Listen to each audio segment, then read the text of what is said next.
Well,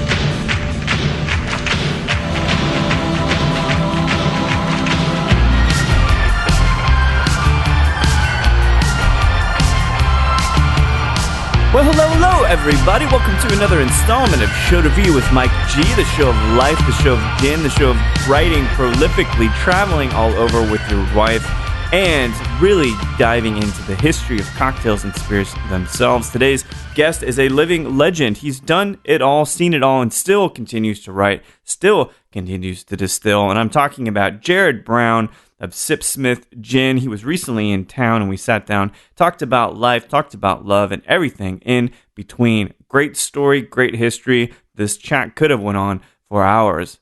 But without further ado, I hope you guys enjoy this great chat with Jared Brown.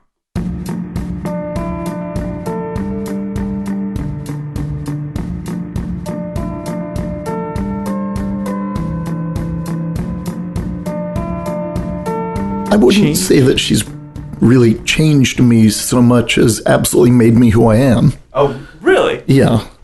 You know, to say that she's changed me is like saying that a sculptor changed a pile of clay into a sculpture. Interesting, yeah. Were you a loving guy going into it? I would say so. Yeah, pretty creative guy going. Mm-hmm. It's interesting because, you know, there's a lot of married couples that work in bars and that own bars here in town. Mm-hmm. Is that creative friction a passionate thing, or is it kind of a pain in the butt sometimes as you're trying to get those deadlines finished? In 26 years, something like 38 books we've co-authored, 2,000 articles. I would say it has never been a pain in the butt, and it has always been competitive.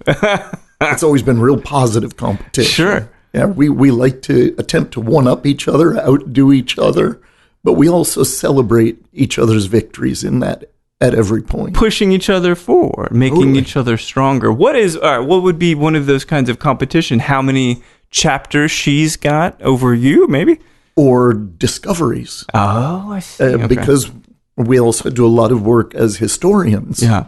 So as we're going along and digging, trying to impress each other, things that we found. You know, it's kind of cute, Jared, that you guys still, after all these years, want to get in another dig. Oh, yeah. I think she's got a little advantage now because she's tapped into a phenomenal information resource. Yeah. She's gone back to school. She's at Oxford, isn't she? Yeah, she's doing a double master's in English history at Oxford. Oh, my gosh, that's crazy. One of them focusing a bit more into distillation history, one focusing a bit more into brewing history. Yeah. And so, yeah, she's got me there. So I got to dig a little further in the newspaper archives and places like that. You're going to start another distillery. You're going to go distill, I don't know, it doesn't even matter, cachaça, but there's got to be that one-upsmanship. But I love it because it seems to keep you guys actually, we wrote the first English language history of cachaça, Sol of Brazil. That's one of our books. Really? Yeah. Well, so for me, you know, I sorted through what is just a massive heap of accomplishments, achievements, traveling, pictures, speaking engagements that you guys have accomplished. And I was thinking, I'm like, who have I met that kind of, who personifies this? And Indiana Jones came to mind. He was a professor, right? He traveled around all over the place. Mm-hmm. He got along with the ladies, too. I mean, you are like the super sexy silver fox professor that's traveling the universe. How's that? I usually get Jeff Bridges, but that's probably more of a visual thing. But you seem a little more articulate. Just in that case of The Big Lebowski, you seem a little more articulate. Although there was a recent turnabout 2 years ago to an Oscars party. A friend was at this party and close enough that when somebody walked up and said to Jeff Bridges, "Hey, I just wanted to say I'm a huge fan of your gin." My friend overheard this. You disrupted the universe. This is incredible. Finally, this has happened that you've broke Hollywood. This kind of traveling, this kind of notoriety, you're bound to touch base with some celebrities, right? Running in some circles. Do you like that? I am terrible at recognizing people. I have no idea who anybody is. Not a pop culture guy? I I mean, I love music, etc. But you put a person in front of me, and I'll be the last to figure out that they're a celebrity. Sure. And if it's Jeff Bridges, you won't be able to tell each other apart. Yeah, there's that. I was in a bar in London a while back, and this guy comes in wearing a beautiful Liberty print shirt. Liberty is a very old London shop back into the 1700s or something, and they commissioned great artists over the years to do the prints for their shirts. And I looked up, this guy's walking in wearing one. It was a very rare print, but I knew that it was a William Morris print, one of the pre-Raphaelite artists. Oh, wow, okay. And I just complimented him on it. And he comes over, we get talking about it. And I said, yeah, I collect them. I bought 2 of those, but I've already worn them out. And he says, oh, so you don't just buy them to preserve them, you actually wear them? And I said, yeah, of course you do. Yeah. And we hit it off over that, and we get a couple of drinks. He goes over to the coat check, brings a bag of these shirts that he's just bought today. Oh, cool. We're going through them and having a great time. And the next night I come in, and one of the bartenders comes straight over to me and says, Jared, how do you know Ron Wood? I'm like, who? Ron Wood. The guitar player. You guys were hanging out. Like, I mean, you're obviously old friends. Like, who? From the Stones. Like, no. You mean Ronnie Wood? No, that guy said his name was Andrew. I can't imagine how many times in this, again, I'm going to keep calling it an illustrious career, that you've touched base. I mean, before we even started recording, you showed me a picture of you hanging out with Iggy Pop, or your wife hanging out. That was my wife. By the way, I would have been 8 at that time. Oh, so you're what do we call it? Robbing the grave. Yeah, there's a bit of an age difference, but her grandfather, to give you a gauge on this, he smoked and drank far too much, which definitely shortened his life. He died 3 days shy of 100. Oh, man. And so my grandfather died when he was about 85. Yeah. So that's pretty much our age difference right there. 15 years. Take that, 16-year age difference. 16, yeah. You take that into account, and in terms of lifespan, we're probably the same age. Because I know you guys are out in Cotswold. You've got some chickens, you get this beautiful cat, you're growing many things such as mint. Yep. It seems like you guys are probably pretty healthy, despite all of the access to drinking. You both look luminous, as you would say, the skin and all of that. Every time I get a liver check, my doctor looks at the results and says the same thing. This can't be right. You've defied medical logic. That's gotta feel good. Every long-term injury that I've sustained in this body has been from the pursuit of health. Really? Debauchery has caused no injuries yet. I like that, because maybe in a way we can encourage debauchery with limited physical activity. Yeah, now I like to push it, but no, you guys look very in shape. You look youthful, and I think that this is. I thought about this. I think maybe this is a product of not having kids, perhaps. Do you have kids? These days? No, not particularly. There's certainly a generation or two of bartenders at this point who really are family and children. My wife had 2 children of her own and 3 stepchildren. Oh, wow. Okay. Tragically, she lost her son to leukemia and her daughter to an accident. Though age 6, her daughter had traded places with a best friend, and the 2 of them insisted they were born to the wrong parents. Oh my gosh. They lived that way. So my wife still has this woman who has always been her daughter. That's incredible. There was a movie, I cannot remember this movie in the 70s, where this young girl is reincarnated, and she says, "This is not my family, this is my family." Right? And I truly think that happens sometimes, that people feel misplaced, that they're born in the wrong century. Maybe they're born in the wrong sex, right? And this is how people feel. But this, all right, so, it's hard again, because, like, how do you punctuate such a lush career, right? Like, how do I even begin to navigate such territory? Of course, we're going to end on the Beam acquisition or the Beam partnership in 2016. We'll talk about that eventually. Of course, Sipsmith as well. But this all starts out as a curious guy in Ithaca, New York. That's where you grew up, right? Yeah. Yep. And your predilection towards, apparently at 7, enjoying wine, or at least trying to understand it. Where do you first remember saying, man, this really tastes good? Actually, my first real flavor memories were not on the drink side, but on the food side. Yeah. Age 6, my friends are arguing chocolate versus vanilla. Uh-huh. And I'm arguing with my mother because the octopus has to be frozen and thawed for an octopus vinaigrette to get the texture right. Right. But you leave it in the freezer for 2-3 months, that's just freezer burnt. That dish is done. And you could already tell this. Yeah. Wow. And that was the point at which she just wasn't sure what to make of me. My first cooking lesson was that summer as well.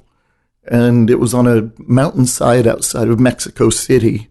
Was you traveling with your mother? Yeah. Yeah. And the little old ladies brought me out into the field on this mountainside, broke off the corn cobs off the pyramids of corn drying in the sun.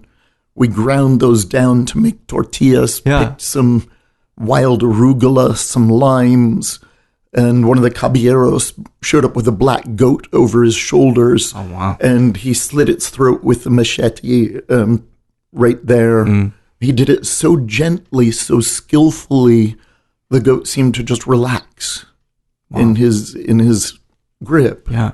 And then he cut out some pieces and we grilled those. And that was my first cooking lesson. I mean, that's a very, very visceral memory because most of us are still very removed from what we eat. Yeah. Right? It's so processed. But so is this kind of thing, did it pique curiosity about where this came from? Did it pique curiosity in how even more of this could be used in other ways? Just your mind just kept rolling? It seemed normal to me. Really? It seemed natural to me. Yeah. When we got beef for the house where I grew up, we would buy a share of half a calf, and that would be raised up.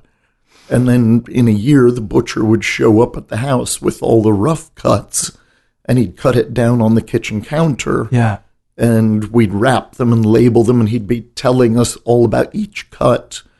And that filled the freezer for the year. Man. But there was another flavor memory from Mexico, which was the té de limon, the Mexican lemongrass tea. Interesting. I've not had that. And I chased that flavor up until about 10 years ago. I finally found it again.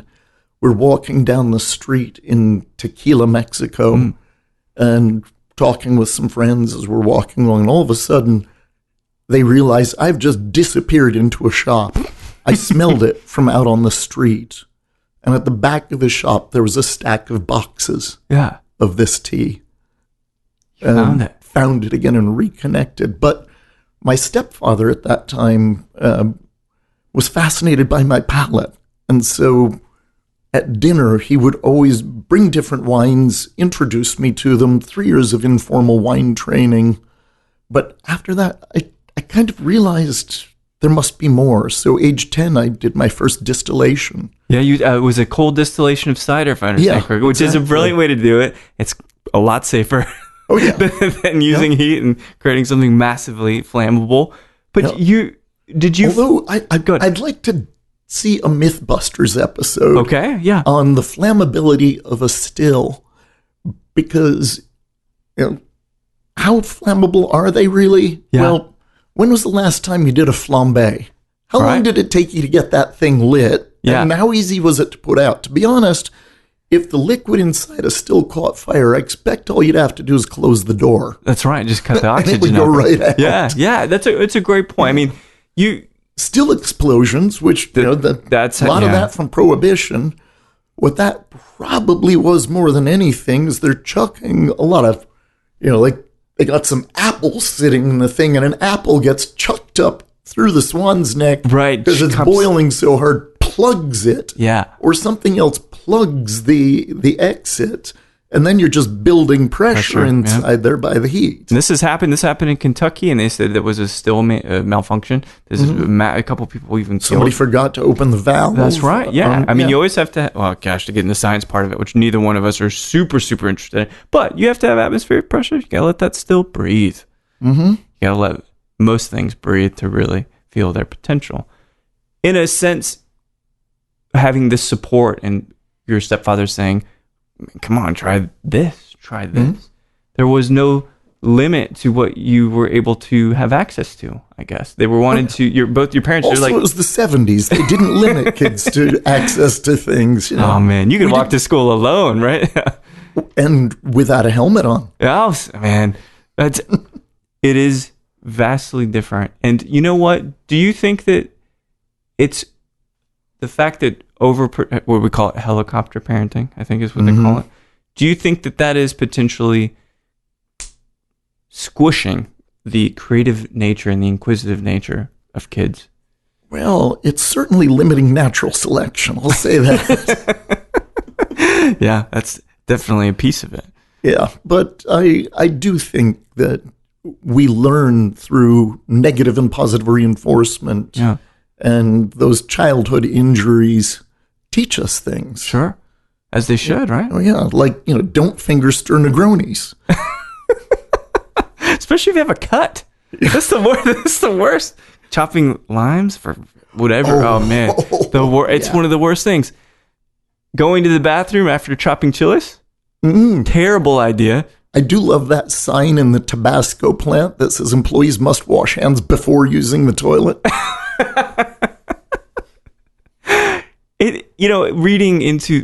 Reading about these things and this kind of talent, you had this natural raw talent, savant-like, even in a sense, in a food. Was there anything else that you would have ever pursued that you were as passionate about before you went to NYU? If it weren't for all of the math classes they unnecessarily put you through, there is a good chance I would have become a pilot. Really? Yeah. What kind of pilot? Commercial? All that I've ever flown was single engines, as in personally at the stick and flying.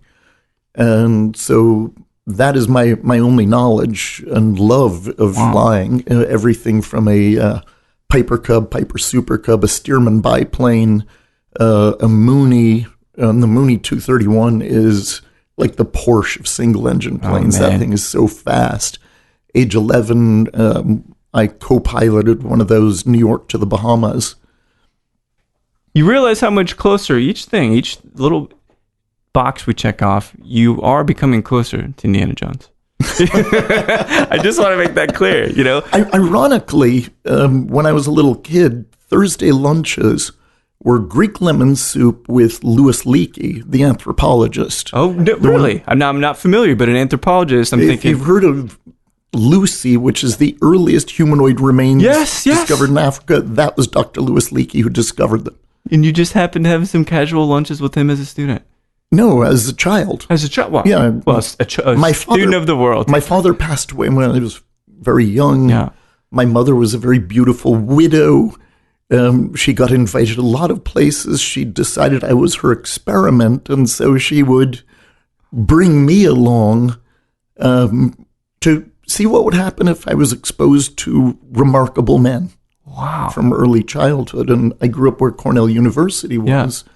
So there were a lot of Friday afternoons when she and I would sneak into Carl Sagan's lectures. I just did like, this would be a meme, the face I just made, like, are you fucking kidding me? Carl Sagan, so influential in terms of thinking, and openness and the universe itself. A brilliant man. And so you're in the mix of all of this stuff because your mom's saying you're capable of anything. Well, we're gonna prove that. Mm-hmm. Did it ever become uncomfortable for you? There's probably a few things. If I could change my past, I might not have done. I'm not so sure it was a great idea to go spend afternoons in a zero-power gamma nuclear reactor. Maybe not. I mean, I don't know. Yeah, the terminal cancer when I was 20 was a reminder that... you had terminal cancer when you were 20? Yeah, I was given 5 years to live. Hodgkin's lymphoma. Hodgkin's lymphoma? Yeah. Well, that was an accurate diagnosis, it seems. I did beat it. I mean, I could be really fucked up. I was one of the first who underwent what was then an experimental treatment, which is now the standard regimen of the chemotherapy and the radiation. Right. The benchmark, if you will. I beat it. Although that radiation, that was the rough part beyond the chemo. Yeah. And I ended up with one side effect for about 18 months called hyperosmia. What is that? I had the olfactory acuity of a bloodhound. Oh my gosh. Oh, as if you needed that already. Yeah. It's constant food. Was that too much? Oh, completely. I honestly, I thought I'd never be able to eat garlic again. Oh my gosh. I mean, that's something that can lead you to suicidal thoughts, not being able to eat garlic again. Right. Well, so the opposite, Michael Hutchins from InXS? Yeah. He lost all ability to taste and smell. And it has the opposite thing where there's this absence of this passion. There's a couple of generations that lost that, and they lost it because they were using nasal decongestant sprays that contained zinc.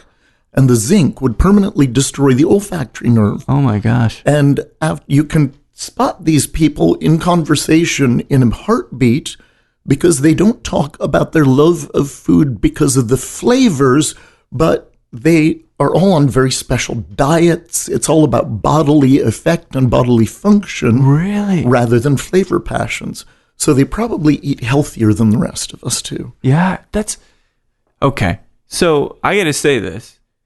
You've spent much of your career writing about other things, writing about other categories, lost recipes, lost passions, aperitifs, champagne cocktails, all of this stuff.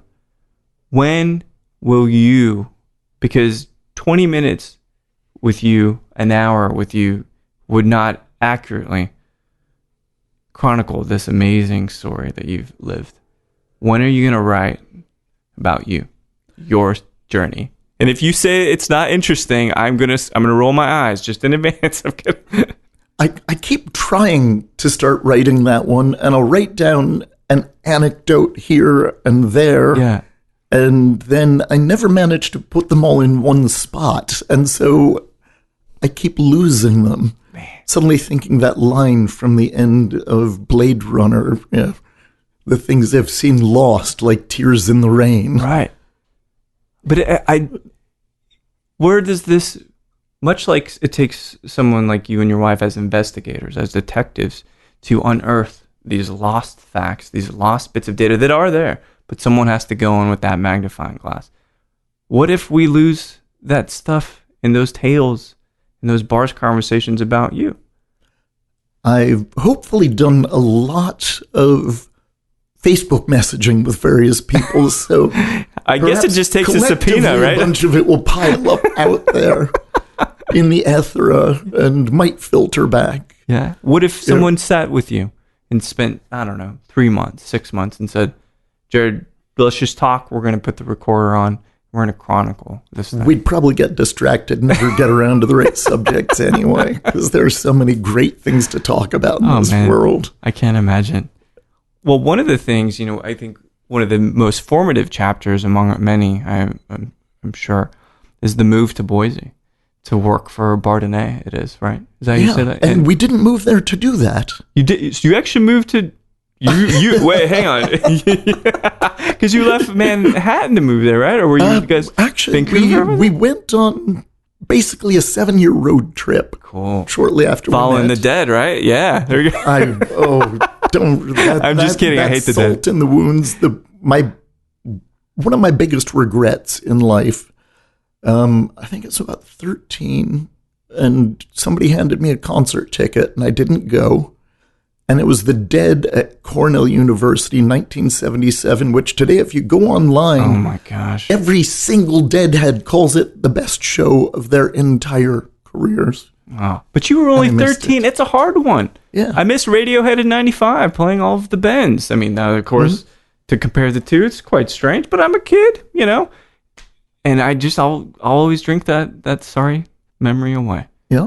But you were on a road trip. And you ended up in Boise, or? So, here's how that happened. The wife and I realized that what we really wanted to do was write. She desperately wanted me to do anything other than being a chef, because being in the kitchen is such high pressure. Yeah. And coming out of that kitchen, I was just a personality problem on legs. She'd say, so what do you want for supper? And I'd say, beer. And not a bad answer. But I was not easy to be around when I was cooking. And so we talked about what we both really wanted to do, and that was to write. And we'd each done a little bit of writing, but nothing major. We knew a literary agent in common. It was one of only two people that we knew in common when we met. And so we talked to him. We found out years later he wasn't a good literary agent. But an agent nonetheless. Yeah. He, instead of saying, well, let's get your chops up, get you some articles, get a clippings book going so that you've got something to show, he said, well, come up with some book proposals and I'll pitch them. And we did. And we came up with over 200 book proposals. Oh, man. We still have a stack of 3-ring binders of all the rejections that we received for those. Was it all in the same genre? Oh, no. Food? No. Just about any subject. Please tell me what the first pitch was that was non-food related.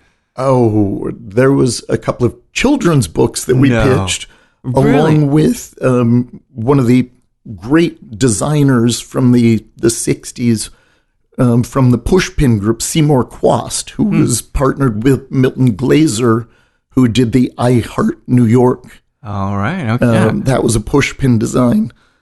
And so that was a children's book from there. There was a couple of history books. We proposed a travel book series. And, well, the travel book series didn't get taken up. Macmillan Publishing said, actually, we just need a writer to do the Frommer's Guide to Vancouver and Victoria. Oh, cool. And the British Columbia chapters for Frommer's Canada. Would you be interested in that? And we were too broke to say no to anything. What was the vehicle? What was the vehicle that you were driving cross country here? A Ryder truck 4 days after the Oklahoma City bombing. Oh my gosh. So we got searched by the American side of the border at the Peace Arch, getting into Canada before we even got to the Canadian side. Wow. And when we pulled in, which of course we got pulled over on the Canadian side, showing up with a moving van. Right. And there were two people ahead of us in line at 11:30 on a Friday night. One of them had been ejected from Canada previously for assaulting an RCMP officer. Oh, jeez. And was carrying an unregistered handgun. And the other, she had pulled her car right up on the sidewalk and was so drunk no one could figure out how she'd driven there. And the only ID she had spilling out of this briefcase of papers was her divorce papers signed that day. So there we Seems were. appropriate, at least. At least there's a clear narrative there. Oh, yeah. They looked at us with our moving van with a bit of exasperation and said, well, can you possibly tell us what's in the van? And my wife, being my wife, said, well, here's a complete inventory of the contents in triplicate. And the guy looks at her and just, it's clear he wanted to hug her at that moment.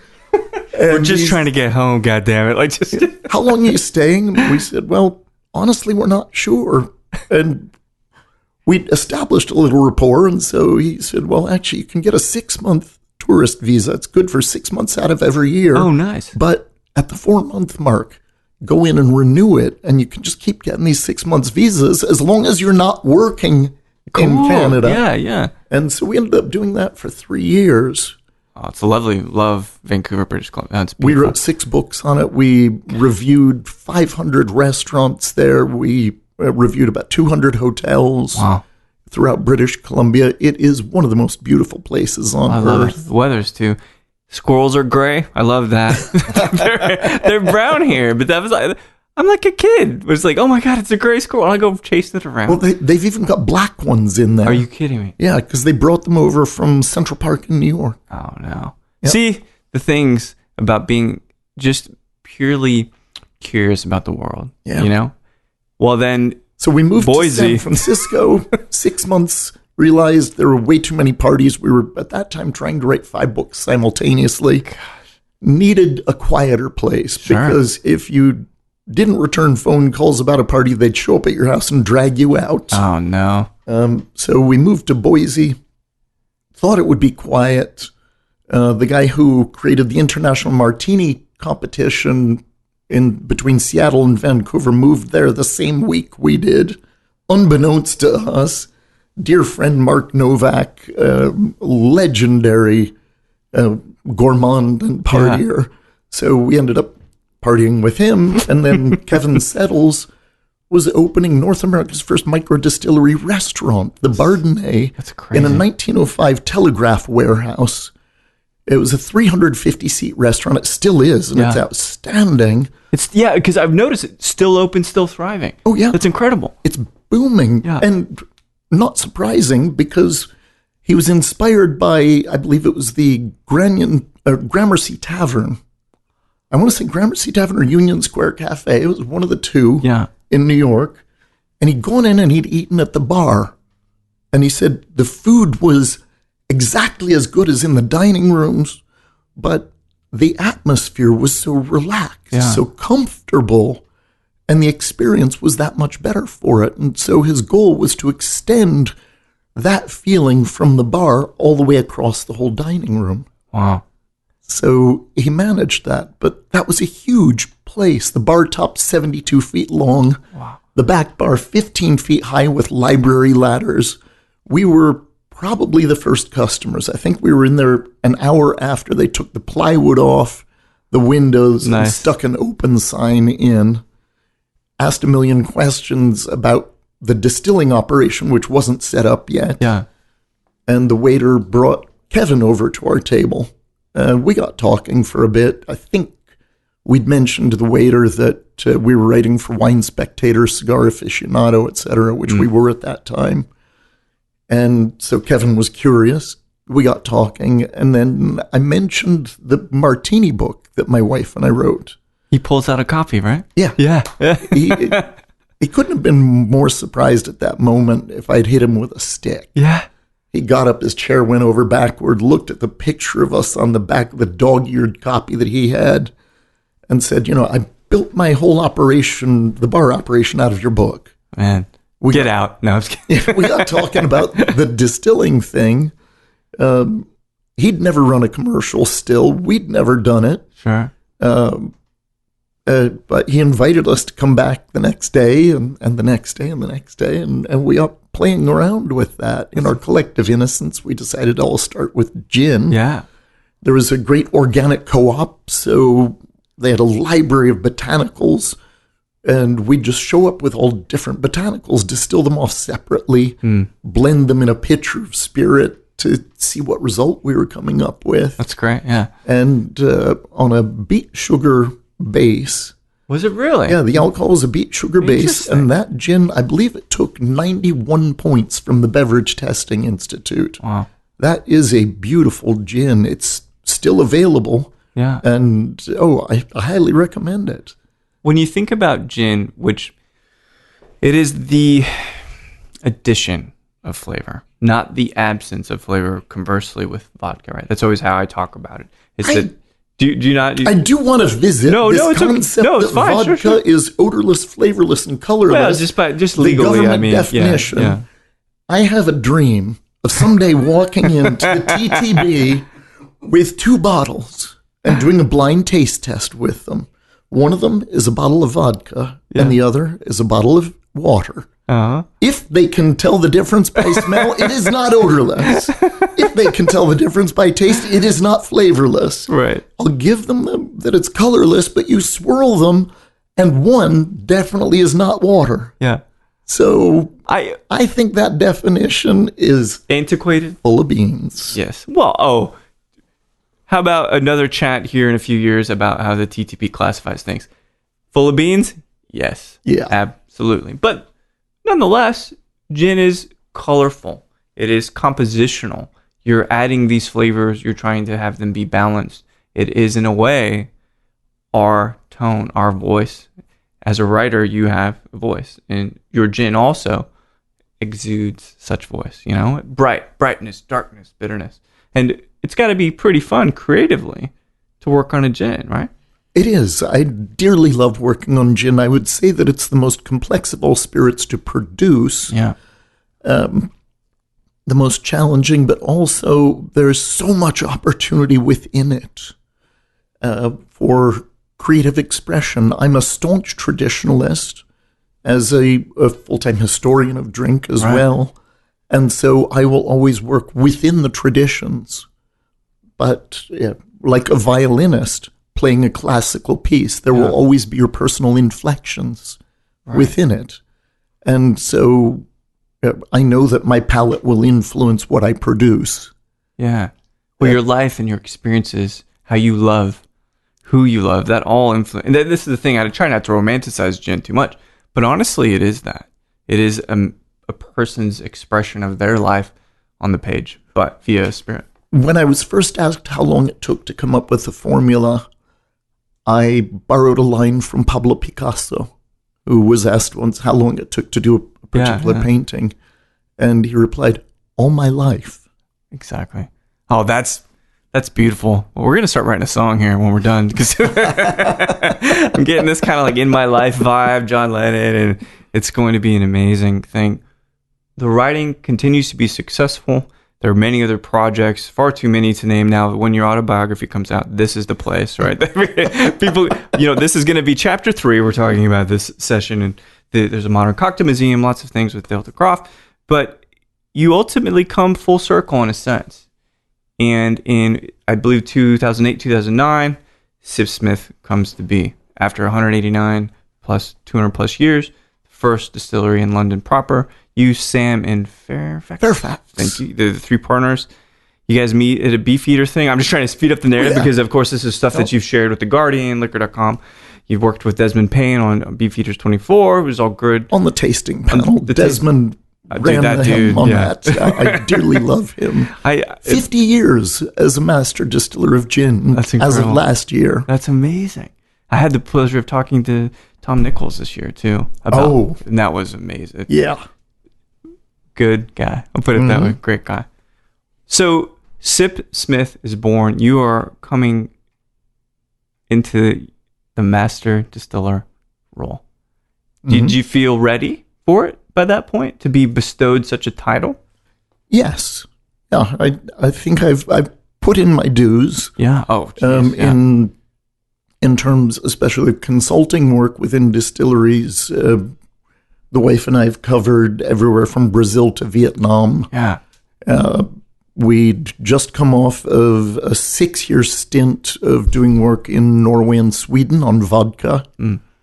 And so, I believe I was ready for that role, because a big part of being a master distiller is sharing knowledge with the next generation, is guiding the next generation. Right. That's the most important thing, is to give away the knowledge that you've built up. Do you feel, as you get older, a more, not obligation, but a duty maybe to mentor and to make sure, as you mentioned, the bartending community in a sense is your child? I'm sure that many of the different marks with Sipsmith are also children in their own right. But do you feel like you really, really need to share everything that you've learned and give it forward? Yes, very much. I actually feel a sense of urgency within that. Yeah. And I'm very fortunate to be working with an outstanding team of young distillers today, of Kit Clancy and Ollie Kitson and Ben and Reese and Jack and the others. And they are absolutely passionate and excited with their work. They love it dearly, as I do. And so anything I can give to them and to encourage them, I will. I was particularly interested. I love the concept of Navy strength gins and how you've described it as sometimes when there is more alcohol, you actually get more delicacy, flavor of the juniper, and it kind of expresses itself in different ways. Do you feel like you have a good amount of creative freedom to work on other projects and things besides the kind of the flagship Sipsmith? You've got the slow gin, of course. And actually, we have been ceaselessly experimenting.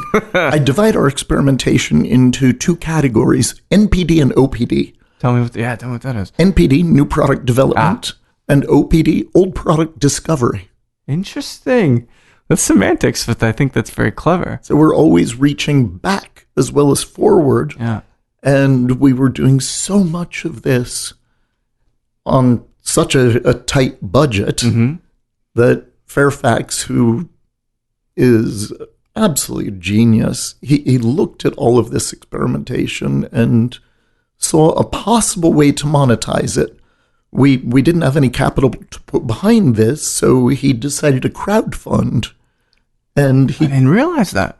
put up a subscription service to get a sampling of the best of our experiments throughout the year. That's shrewd. Called the Sipping Society. And you subscribe to this, and in the mail you get a beautiful box with a couple of small bottles of our one-offs. Wow. And we select those because we've done hundreds and hundreds of different experiments. And these are the best of those. We got over 500 subscribers in 3 days and absolutely hit past our goal on that. We're now up to over 800 subscribers. Sadly, it's only available in Britain at the moment. I can fake it. I've got some systems. I can fake an address. There you go. Yeah, that'll work. And so that way you get to try our Phantom Negroni, where we load a Negroni into the still and distill it off. Yeah. Oh, that's wonderful. Or the bonfire gin, which I actually smoke gin on my home barbecue on my Weber kettle. What kind of wood are you using for that? Well, I do natural lump charcoal, only lit with paper, so there's no accelerant smells or tastes off of that. And then I soak cherry wood chips in vermouth, which is a great way to use up old vermouth. Yes, that's great. Which is the only reason I do that. Yeah. Being thrifty. Yeah. Yeah. And plus sentimental. I can't just put it down the drain. I've got to do something with it. So I'll put the gin in the freezer overnight, and then the next day I fire up the barbecue. And once the coals are down, I'll drop a big handful of these soaked cherry wood chips on. I've built the fire on one side in the kettle, and so I'll put the gin in a metal bowl on the bare side, put the lid on, shut the vents down a bit, maybe add a bit more of the cherry wood chips. In 25 minutes, the gin hasn't come up in temperature enough to lose alcohol. Or become flammable, I guess. Yeah.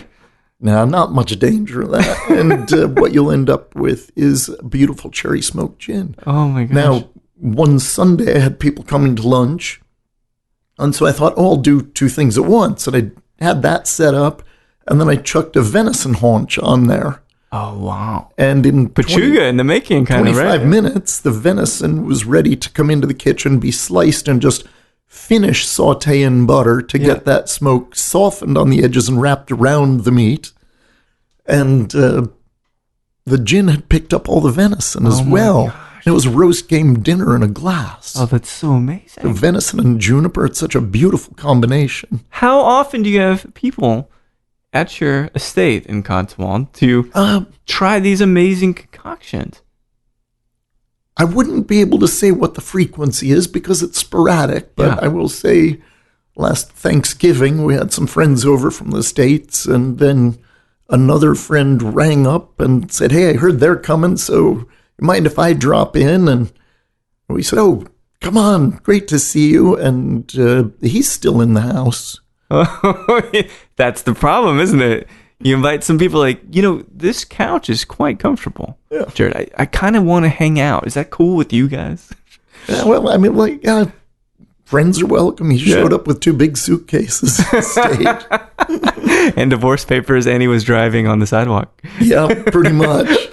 Full circle. Yeah. In late 2016, Beam acquired, I don't know if it's the right word, but they have a majority stake in the company. How has that affected, or not affected, how has that enabled your ability to do more cool things? Well, this could not have been a better marriage. When they approached us, one of the first things that they said is, we can't pretend to understand how you have done in 8 years what you've done.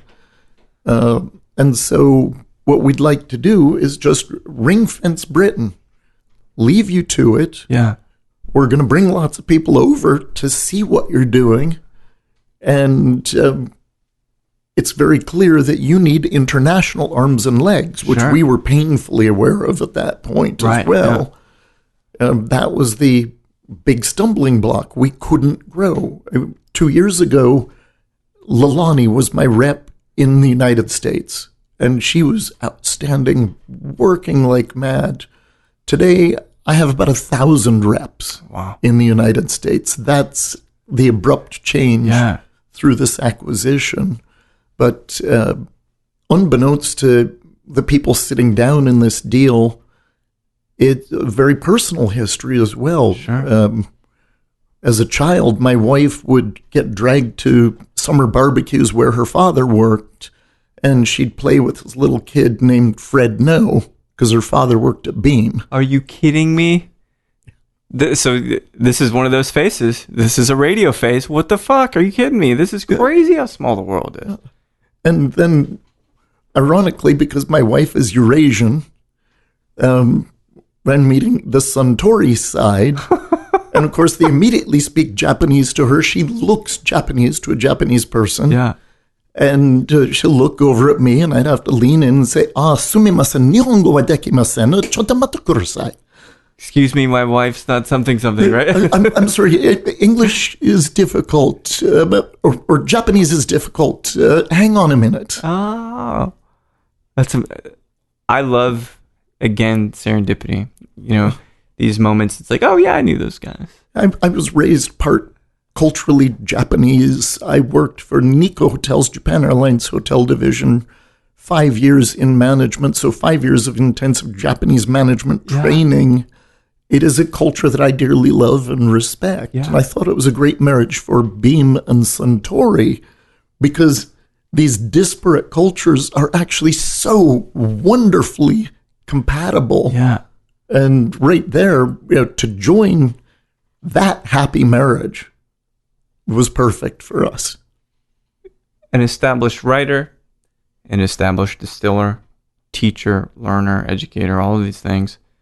Is there a weakness that when your manager calls you into their office and like, Mike, you're doing a good job, but what do you find to be some of your weaknesses? I'm having a really hard time determining what exactly you have not accomplished, what you would consider a personal weakness.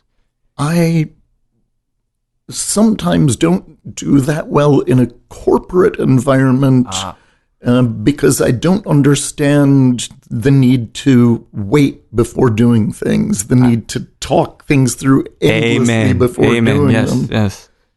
So I tend to make somewhat independent decisions and go forging forward for better or worse. And I try to always make those the right decision, because you don't want to get called out when you've done that. Right. But if I have a gambling habit, it's betting on myself. I would do the same thing. And I think that you have to invest in yourself. And the massive amount of education, the massive amount of literature that you've created, these gins with Sipsmith that you've created, it makes me wonder, is there something on the near horizon for your basket's full as far as I can see it, right? But what is one of those last things that you would love to achieve? Because for both of us, the clock's running down. Mm-hmm. Maybe mortality creates that definite mile marker for us. But what is something that's left for you that you have yet to do? To slow down and spend even a month straight in my garden at home. Oh, yeah. That's actually that dream that may someday be attainable, but I'm not quite sure how to get there from here. Yeah. I know it's out there. I see it, and I have a botanical research garden at home. It's about an acre. It's 50 mature fruit trees. Wow. Apples, pears, plums, cherries, quinces, medlars. I can't take credit for planting those trees.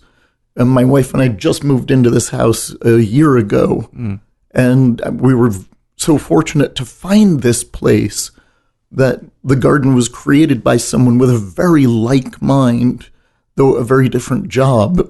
It's David Rhodes, who's Peter Gabriel's lead guitarist. No way. Yeah. Man, come on. I'm just shaking my head to this whole thing. This is amazing. This connection of all these things, in a way, coincidences, fateful outcomes.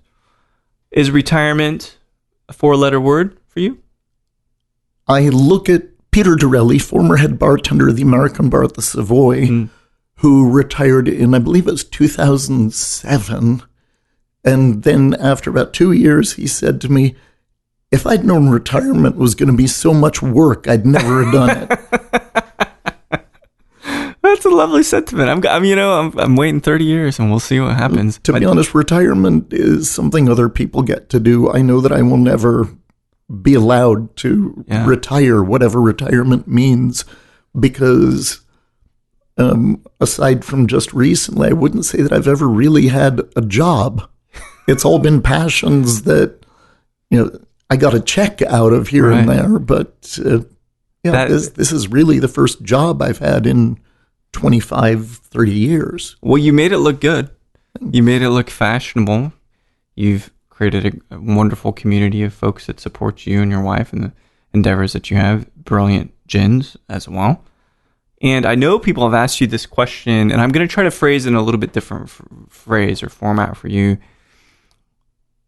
If you are in it doesn't matter which bar, but you're at any bar in the world. I think your favorite bar might be in France. In fact, I've read that. But it doesn't matter where, it doesn't matter what you're drinking, but you can have a conversation in a cocktail with any painter, living or deceased. Who would you love to sit and talk about art, talk about life until the night goes? Salvador Dali would be surreal. Yeah, well, clever. That was clever.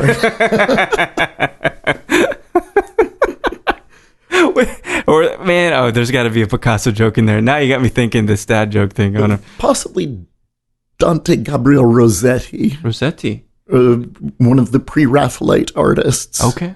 And of the pre-Raphaelite artists, he was definitely the walking train wreck in terms of partying and out of control, etc. Yeah. And I think he'd be a lot of fun to have a drink with. Sure, train wrecks are the best. Yeah. You talked about your border story. That was a train wreck. Still seems endearing, even if she drunk herself onto the sidewalk. Oh, yeah.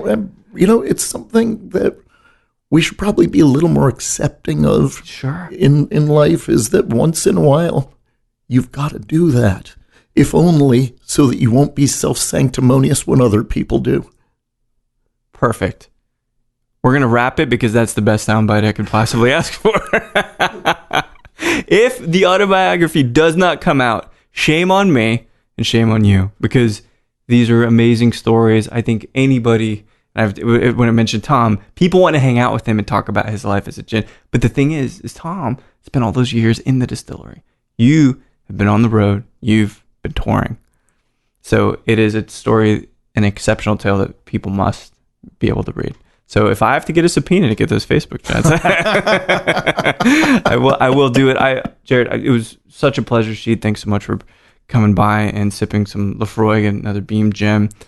I hope you enjoy the rest of your stay in Austin, your first stay. You guys are heading to Juniper.